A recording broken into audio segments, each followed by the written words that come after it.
न्यायपालिका को कमजोर करता है अंकल सिंड्रोम। जूरिस्प्रूडेंस में या न्यायपालिका में कुछ प्रोग्रेसिव लॉ आते हैं, कुछ लोग पीआईए लगाते हैं, वो भी तो हमारे देश के नागरिक हैं। पीआईए सुनने का अधिकार सुप्रीम कोर्ट को है। सरकार अपनी तरफ से एफिडेविट देती है, जनता की जो अपेक्षाएं आकांक्षाएं होती है, जनता में क्या चल रहा है, उसके आधार पर हमारे सॉलिसिटर जनरल ऑफ इंडिया या अटॉर्नी जनरल ऑफ इंडिया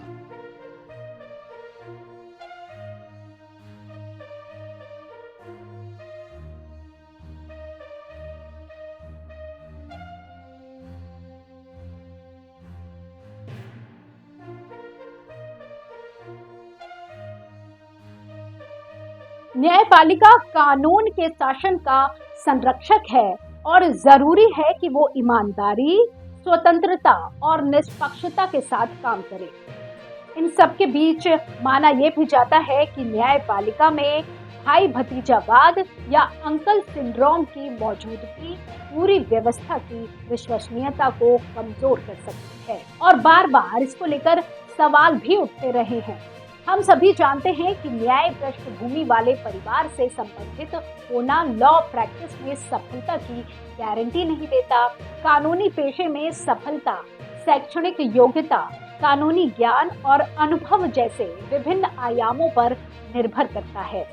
कानूनी पेशे में सफल होने के लिए कड़ी मेहनत, समर्पण और दृढ़ता की आवश्यकता है, न कि न्यायिक पृष्ठभूमि वाले परिवार से संबंधित होना। हालांकि मुद्दा कानूनी पेशे में सफलता का नहीं बल्कि न्यायपालिका में प्रमुख पदों पर व्यक्तियों की नियुक्ति का है। न्यायपालिका में न्यायाधीशों और दूसरे प्रमुख पदों की नियुक्ति योग्यता के आधार पर होनी चाहिए, न कि पारिवारिक या मित्रता वाले संबंधों के आधार पर। अगर इन पदों पर आवश्यक योग्यता और अनुभव की कमी वाले व्यक्तियों की नियुक्ति होती है तो परिणाम घातक हो सकते हैं। भाई भतीजावाद और अंकल सिंड्रोम में न्यायपालिका की अखंडता को कमजोर करने की क्षमता है। ऐसे व्यक्तियों की नियुक्ति जो किसी विशेष पद के लिए योग्य या योग्य नहीं है, हितों के टकराव का कारण बन सकते हैं। ऐसा व्यक्ति अपने निर्णयों में निष्पक्ष नहीं हो सकता, जो न्याय को बाधित करता है।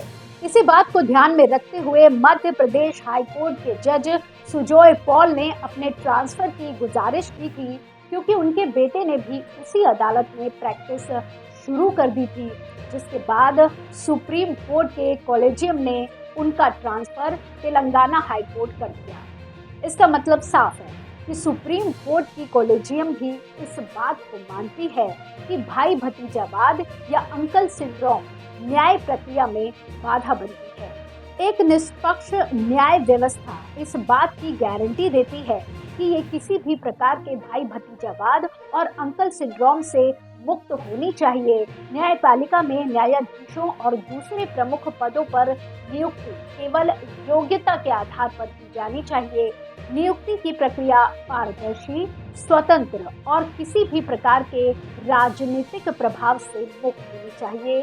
तभी हम देश की जनता को एक निष्पक्ष न्याय व्यवस्था दे सकते हैं। इसके अलावा नियुक्ति प्रक्रिया में और जवाबदेही और निगरानी की जरूरत है। भाई भतीजावाद और अंकल सिंड्रोम के मामलों की जांच करने और दंडित करने के लिए तंत्र स्थापित किया जाना चाहिए। इससे ये सुनिश्चित करने में मदद मिलेगी कि न्यायिक प्रणाली अखंडता, स्वतंत्रता और निष्पक्षता के साथ संचालित होती है। न्यायिक प्रणाली को उस समाज को प्रतिबिंबित करना चाहिए जिसकी वो सेवा करती है। इसे अपनी नियुक्तियों में विविधता और समावेशिता को प्रोत्साहित करना चाहिए। साथ ही हाशिए पर रहने वाले और कम प्रतिनिधित्व वाले समुदायों का प्रतिनिधित्व सुनिश्चित करने पर भी ध्यान देना चाहिए। जजों की नियुक्तियों के साथ साथ ट्रांसफर में भी भाई भतीजावाद को पूरी तरह से दरकिनार किया जाना चाहिए। क्या अदालतों में पेंडिंग केसों की संख्या बहुत ज्यादा है?